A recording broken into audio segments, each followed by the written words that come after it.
नमस्कार दोस्तों, अनंत चतुर्दशी व्रत कथा। एक बार महाराज युधिष्ठिर ने राजसूय यज्ञ किया था। उस समय यज्ञ मंडप का निर्माण सुंदर तो था ही, अद्भुत भी था। वह यज्ञ मंडप इतना मनोरम था कि जल व थल की भिन्नता प्रतीत ही नहीं हुई। एक बार महाराज युधिष्ठिर ने राजसूय यज्ञ किया था। उस समय यज्ञ मंडप का निर्माण सुंदर तो था ही, अद्भुत भी था। वह यज्ञ मंडप इतना मनोरम था कि जल व थल की भिन्नता प्रतीत ही नहीं होती थी। जल में थल तथा थल में जल की भांति प्रतीत होती थी।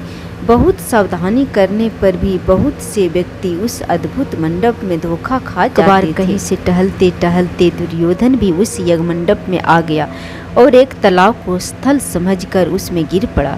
द्रौपदी ने यह देखकर अंधों की संतान अंधी कहकर उनका उपहास किया। इसे दुर्योधन चिढ़ गया। यह बात उसके हृदय में बाण की समान लगी। उसके मन में द्वेष उत्पन्न हो गया और उसने पांडवों से बदला लेने की ठान ली। उसके मस्तिष्क में उस अपमान का बदला लेने के लिए विचार उपजने लगे। उसने बदला लेने के लिए पांडवों को दूत क्रीड़ा में हराकर उस अपमान का बदला लेने की सोची। उसने पांडवों को जुए में पराजित कर दिया।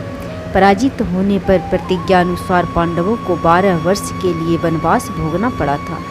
वन में रहते हुए पांडव अनेक कष्ट सहते रहे। एक दिन भगवान कृष्ण जब मिलने आए तब युधिष्ठिर ने उनसे अपना दुख का सभी कारण पूछा।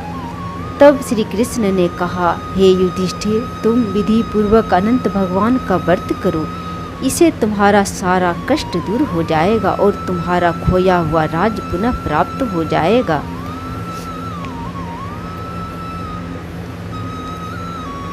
पांडवों ने अनंत भगवान का व्रत पूरे विधि विधान के साथ किया।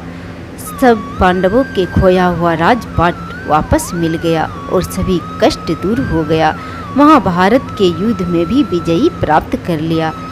अनंत भगवान के व्रत जो करते हैं उसे यश, धन, राज्य की प्राप्ति होती है। सभी कष्ट दूर हो जाते हैं। जय अनंत भगवान।